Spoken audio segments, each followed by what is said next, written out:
Hello friends, आज के इस वीडियो में हम लोग क्लास 10th के क्वेश्चन बैंक से प्रीवियस ईयर के क्वेश्चन को हल करेंगे।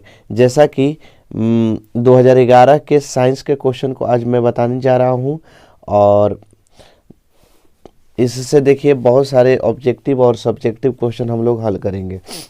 तो सबसे पहला क्वेश्चन आपको दिखाई दे रहा होगा कि वह कौन सी धातु है जिसे चाकू से काटा जा सकता है। तो देखिए, सोडियम, पोटेशियम और लिथियम, ये तीन गो ऐसे धातु हैं जिन्हें हम चाकू से काट सकते हैं, यानी चूंकि ये मुलायम धातु होते हैं। तो आपको यहाँ से एक नंबर के हैं, तो यहाँ से आप कोई भी एक तत्व का नाम लिख सकते हैं। आंसर लिख दीजिएगा सोडियम। हीरा किस तत्व का अपरूप होता है? तो हीरा जो है वो कार्बन का अपरूप होता है। हीरा किसका अपरूप होता है? कार्बन का अपरूप होता है। ठीक है, कार्बन के दो अपरूप होता है, हीरा और ग्रेफाइट। यानी कहने का मतलब कार्बन से हीरा भी बना है और कार्बन से ही ग्रेफाइट बना है, परंतु दोनों में बहुत सारे डिफरेंस है। जैसे हीरा, आप जानते होंगे कि हीरा जो है दुनिया का सबसे कठोर तत्व है। ठीक है, और जो ग्रेफाइट है इतना मुलायम होता है कि उसको पेंसिल से देखते हैं कॉपी पर भी रगड़ सकते हैं, यानी कि वो मुलायम होता है, कॉपी पर ही रगड़ा सकता है। दोनों ही कार्बन से बने। और एक हीरा जो होता है वो कुचालक होता है, यानी उसमें करंट पास नहीं हो सकता है। और ग्रेफाइट होता है जो पेंसिल में जो ब्लैक कलर का होता है उससे करंट पास होता है, उसी को हम ग्रेफाइट कहते हैं। तो उससे करंट पास हो सकता है। ठीक है, यही जो घटना होता है कि अपरूपता कहलाती है। तो हीरा किसका अपरूप है? कार्बन का। आवर्त सारणी के प्रथम वर्ग के एक तत्व का नाम लिखे। ऐसे प्रथम वर्ग के बहुत सारे तत्व हैं, तो यहाँ से एक तत्व का नाम हाइड्रोजन हम लिख सकते हैं। अगला क्वेश्चन है कि निम्नलिखित समीकरण को संतुलित कीजिए। देखिए, संतुलित करने के लिए Fe2O3 दिया हुआ है और दिया है 2Al है ना, वो गलत मिस्टेक से लिखा गया है, यहाँ Al केवल दिया गया है। ठीक है, और 3Al2O3 प्लस Fe क्या है? 2 है।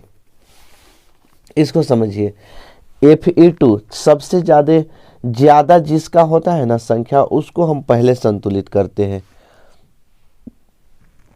तो देखिए दोनों तरफ किसका ज्यादा संख्या है, यानी यहाँ से ऑक्सीजन 3 है, यहाँ भी 3 है, यानी 3 3 9।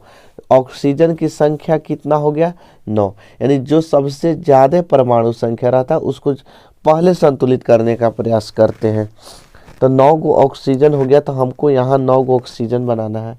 तो 9 ऑक्सीजन बनाने के लिए हम यहाँ भी 3 से गुणा कर देंगे, तो 9 गो ऑक्सीजन मेरा हो जाएगा। देखिए 3 3 9, 3 3 9 हो गया, दोनों तरफ 9 गो कंप्लीट।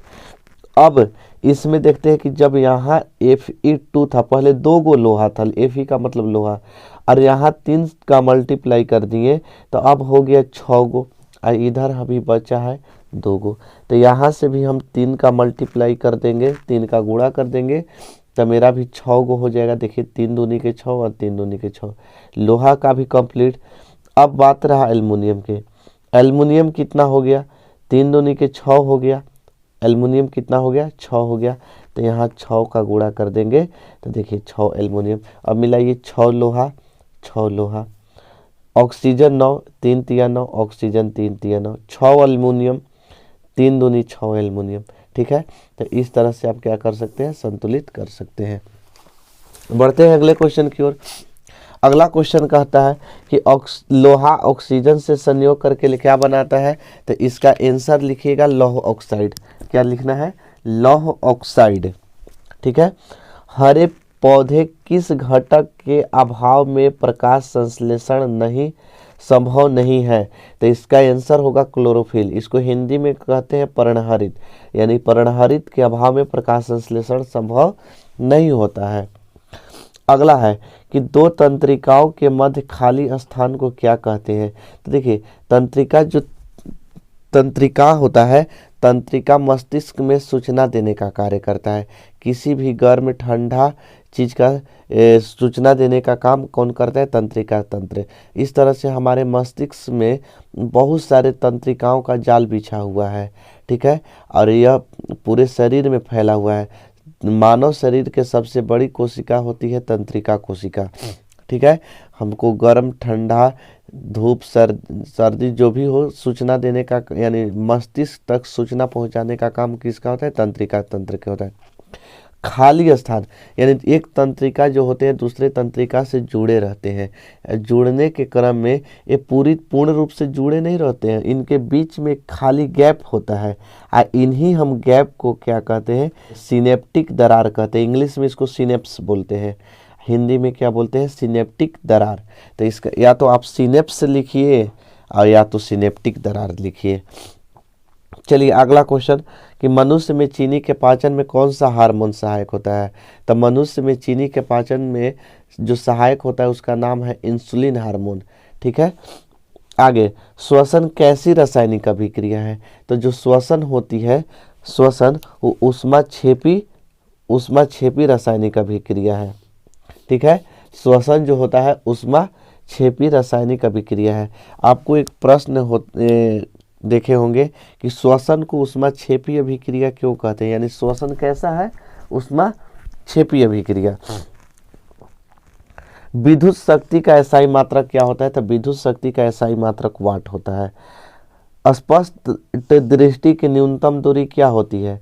तो 25 सेंटीमीटर होती है स्पष्ट दृष्टि की न्यूनतम दूरी। बायोगैस का प्रमुख घटक क्या है? तो मीथेन है। जो बायोगैस होता है उससे मीथेन गैस निकलता है। बायोगैस को गोबर गैस को भी कहते हैं, गोबर गैस का नाम सुने होंगे। वन संरक्षण का एक प्रमुख उपाय बताइए। तो देखिए वन संरक्षण का ऐसे बहुत सारे उपाय हैं। तो वन संरक्षण करने के लिए हम क्या करेंगे? तो सबसे पहले तो या तो आप क्या कर सकते हैं कि वृक्षारोपण कर सकते हैं, बहुत सारे वृक्ष लगाकर। दूसरा, पशु चारण पर रोक लगाकर, वनों की कटाई पर रोक लगाकर, और प्रत्येक वर्ष वनों की गिनती करके।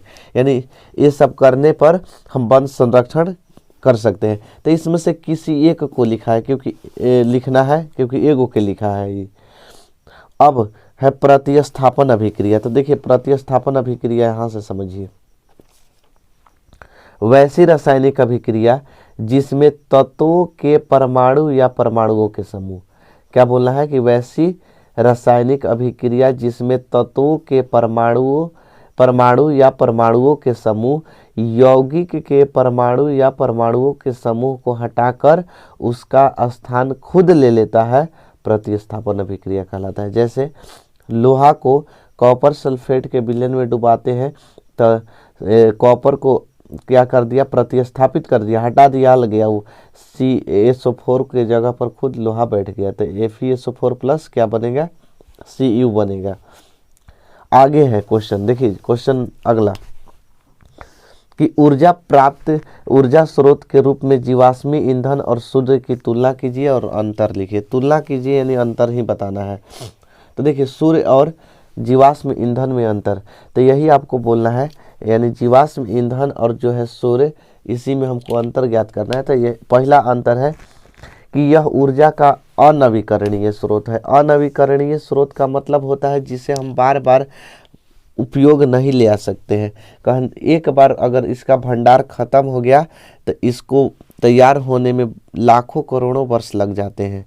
ठीक है, तो अनवीकरणीय होता है। जैसे में पेट्रोलियम, कोयला। अब पेट्रोलियम कहिएगा कि ये तो हम बार बार पेट्रोल डलवाइए लेते हैं, तो कैसे इसका आप कह रहे हैं कि एक बार ख़त्म हो जाएगा तो इसका करोड़ों वर्ष लग जाएगा।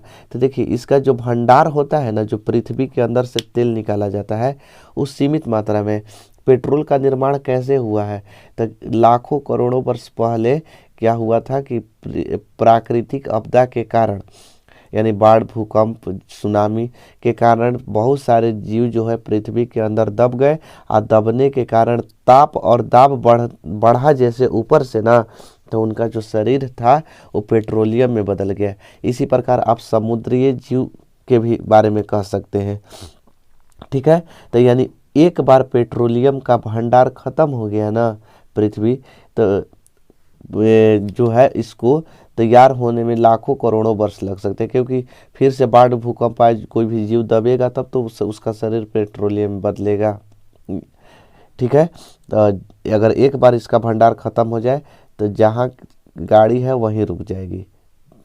ठीक, तो ये ऊर्जा का क्या है, अनवीकरणीय। इसी प्रकार कोयला के बारे में, कोयला भी अनवीकरणीय स्रोत है। कौन कोयला के बारे में हम कह रहे हैं, जो कोयला भी बहुत से 4 प्रकार के होते हैं। ठीक है, तो ये पेड़ पौधा जब पृथ्वी के अंदर दब जाता है तो ताप और दाब बढ़ने के कारण ये जो पेड़ पौधे हैं वो कोयला में परिवर्तित हो जाते हैं। चलिए सूर्य के बारे में समझिए। सूर्य जो है यह एक नवीकरणीय ऊर्जा स्रोत है। नवीकरणीय का मतलब होता है जिसे हम बार बार उपयोग में ला सकते हैं। आज से पहले लोग, यानी कि हमारे पूर्वज लोग जितने भी थे, या युगों युगों तक उनके समय भी सूर्य थे।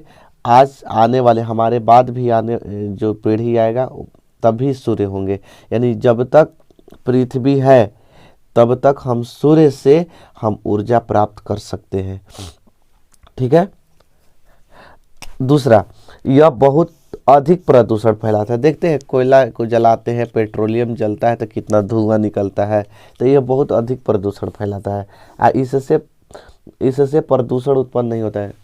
सूर्य उग रहे तो उससे कौन सा प्रदूषण होगा। ठीक, इससे कभी भी ऊर्जा प्राप्त की जा सकती है। देखिए, ये रात में दिन में जब हमको मन किया जला दिए, उससे उष्मा ऊर्जा प्राप्त किए, चाहे प्रकाश ऊर्जा प्राप्त किए। यानी जीवाश्म ईंधन से कभी भी ऊर्जा प्राप्त कर सकते हैं, परंतु इससे केवल दिन में ही ऊर्जा प्राप्त की जा सकती है। केवल कब? दिन में। वो भी दिन होना चाहिए तो बादलों वाले दिन नहीं होना चाहिए, क्योंकि बादलों वाले दिन में हम ऊर्जा प्राप्त नहीं कर सकते हैं। तो ये धूप वाले दिन होना चाहिए, रात में नहीं। रात में सूर्य नहीं उगता है। क्वेश्चन नंबर अगला की ओर देखिए कि ग्लूकोज के ऑक्सीकरण से विभिन्न जीवों में ऊर्जा प्राप्त करने के मार्ग क्या है। तो यहाँ से मार्ग हमको बोल रहा है कि कई गो तरह से हम ऊर्जा प्राप्त कर सकते हैं। ठीक है, ग्लूकोज का जब ऑक्सीकरण होगा तो देखिए, ग्लूकोज के ऑक्सीकरण द्वारा जीवों में ऊर्जा प्राप्त करने का मार्ग जो है वो 3 तरह से। एक वायवीय श्वसन के नाम सुने होंगे कि ऑक्सी श्वसन या वायवीय श्वसन। तो ये देखिए क्या होता है कि यानी ऑक्सीजन की उपस्थिति में होने वाले श्वसन को वायवीय श्वसन कहते हैं। ठीक है, इसमें बहुकोशिकीय जीव आ जाएंगे, जंतु, मनुष्य, कुछ भी। जब ग्लूकोज टूटता है ना, ये ग्लाइकोसिस की उपस्थिति में, तो पायरुवेट बनता है। ठीक है, क्या बनता है? पायरुवेट बनता है। अब पायरुवेट के विखंडन से कार्बन डाइऑक्साइड बनता है। ये वायवीय श्वसन में होता है। पहला मार्ग हो गया। दूसरा अवायवीय श्वसन में। ठीक है, अवायवीय श्वसन में जब इसमें ग्लूकोज टूटेगा ना, अवायवीय श्वसन पहले समझिए कि वह अवायवीय श्वसन क्या है। तो ऑक्सीजन की अनुपस्थिति में होने वाले श्वसन को अवायवीय श्वसन कहते हैं। अब सोचिएगा कि ऑक्सीजन की अनुपस्थिति में कैसे श्वसन होगा। ये सब जो होता है ईस्ट, कवक, इस सब में होता है, जो एक कोशिकीय जीव है। तो इसमें ग्लूकोज टूटता है ना ऑक्सीजन की अनुपस्थिति में, तो इसमें एथेनॉल बनाता है। एथेनॉल का फार्मूला है, एथेनॉल कहिए चाहे इथाइल अल्कोहल कहिए, और कार्बन डाइऑक्साइड और ऊर्जा प्राप्त होता है। ठीक, एथेनॉल बनता है, कार्बन डाइऑक्साइड और ऊर्जा प्राप्त होता है। ये दूसरा मार्ग हो गया। अब देखिए तीसरा मार्ग क्या है। तीसरा मार्ग है ऑक्सीजन की कमी हो जाने पर, यानी जिस अंग में ऑक्सीजन की कमी हो जाएगा वहाँ जब ग्लूकोज का विखंडन होगा ऑक्सीजन की कम मात्रा पर, तो लैक्टिक अम्ल बनाता है और ऊर्जा बनाता है। लैक्टिक अम्ल क्या होता है? देखिए, कभी कभी दौड़ते समय जो होता है ना, पैर में क्रैम्प होने लगता है। ठीक है, पैर एकदम लगता है कि काड़ा बांध दिया, उसी को क्रैम्प कहते हैं। तो क्रैम्प जो होता है ना, वही क्या होता है, लैक्टिक अम्ल ज़्यादा हो जाता है और ऑक्सीजन की मात्रा कम हो जाती है उस अंग में, पैर में दौड़ते समय, तो इसीलिए वहाँ क्या होता है, क्रैम्प होने लगता है। तो वहाँ क्या हो जाएगा, लैक्टिक अम्ल, यानी कि हम कहेंगे कि लैक्टिक अम्ल ज़्यादा हो रहा है। अगला क्वेश्चन की ओर देखते हैं। अगला क्वेश्चन में है कि जैविक आवर्धन क्या है और आवर्धन के प्रभाव में क्या पारितंत्र के विभिन्न स्तरों पर जैविक आवर्धन के प्रभाव विभिन्न होते हैं और क्यों। तो देखिए जैविक आवर्धन के बारे में एकदम ध्यान से समझिएगा कि जैविक आवर्धन क्या है। लिखवा है कि विभिन्न साधनों द्वारा हानिप्रद रसायन, विभिन्न साधनों द्वारा जो हानिप्रद रसायन है कि आहार श्रृंखला में प्रवेश करना तथा उन रसायनों को हमारे शरीर में वृद्धि होना जैविक आवर्धन कहलाता है। नहीं समझ में आया होगा। विभिन्न साधनों द्वारा हानिप्रद रसायन, अगर किसान लोग जो होंगे वो क्या करते होंगे कि देखिए खेत उत में रसायन का छिड़काव करवाते होंगे ना, जैसे धान की खेती हो गया, घास मुआने के लिए क्या करते हैं कि ऐसा ऐसा रसायन छींट देते हैं कि धान को कुछ नहीं होगा, वो घास मर जाता है। चाहे कुछ भी ऐसा डीडीटी का प्रयोग करते हैं रसायन चीज का। तो विभिन्न साधनों द्वारा हानिप्रद रसायन की हमारे आहार श्रृंखला में प्रवेश करना। आहार श्रृंखला में कैसे प्रवेश करेगा? जब घास पर छिड़किएगा, घास को कीट खाएगा और कीट को मेढक खाएगा। देखिए घास को जब कीट खाया तो जो रसायन है वो घास से किस में चला गया? कीट में चला गया। और जैसे जैसे जो खाता है उसमें उस रसायन की वृद्धि होते जाता है। जैसे घास में डीडीटी का छिड़काव करवाएं, अब घास को कीट खाएगा तो जितना घास में मात्रा डीडीटी के नहीं होगा उससे ज़्यादा कीट में होगा। ठीक है, क्योंकि इसका जो सेवन, जैसे देखिए श्रृंखला में प्रवेश करना तथा उन रसायनों को शरीर में वृद्धि होना, कुछ भी हो, जंतु हो चाहे किसी चीज में वृद्धि होना, उस रसायन का हमारे शरीर में वृद्धि होना क्या कहलाता है? जैविक आवर्धन। डीडीटी का छिड़काव करवाया रसायन का तो कीट में गया, आ कीट को जब मेढक खाएगा तो इसमें जितना रसायन था इससे ज़्यादा मेढक में चला जाएगा। और जब मेढक को सांप खाएगा तो मेढक से ज़्यादा सांप में, और सांप को बाज खाएगा तो सबसे ज़्यादा इसमें उस रसायन के प्रभाव ज़्यादा असर करेगा। वो असर करेगा तो बहुत खराब है। तो और आगे उसी का क्वेश्चन था कि किसी पारितंत्र में जो है क्या पारितंत्र के विभिन्न स्तरों पर जैविक आवर्धन का प्रभाव भिन्न होता है? तब किसी भी पारितंत्र में जैविक आवर्धन की जो मात्रा होता है वो भिन्न भिन्न जीवों में, यानी अलग अलग जीवों में भिन्न भिन्न होगी। जैसे घास को कीट खाया तो घास से ज़्यादा कीट में हो जाएगा, फिर कीट को मेढक खाया तो मेढक कीट से ज़्यादा मेढक में, मेढक को सांप खाया तो मेढक से ज़्यादा सांप में, सांप से बाज गया तो सांप से ज़्यादा बाज में हो जाएगा। तो यही लिखवाए हैं कि किसी पारितंत्र में जैविक आवर्धन की मात्रा भिन्न भिन्न जीवों में भिन्न भिन्न होगी और प्रत्येक जीवों में इस मात्रा की वृद्धि होती जाएगी। ठीक है, अगला क्वेश्चन है कि विद्युत बल्ब का नामांकित चित्र बनाए। तो विद्युत बल्ब का बना दीजिएगा चित्र, जैसा कि आपको स्क्रीन पर दिखाई दे रहा होगा। इस चित्र को आपको बना लेना है। अब कांच की आयताकार सिल्ली से अपवर्तन के दो किरणों के नामांकित चित्र खींचे। तो ये अपवर्तन के आपको क्या कर देना है? चित्र खींच देना है। अब अगले वीडियो में आप लोग के 22 से क्वेश्चन हम लोग बनाएंगे और इसके बाद इस चैप्टर को हम लोग ख़त्म करेंगे।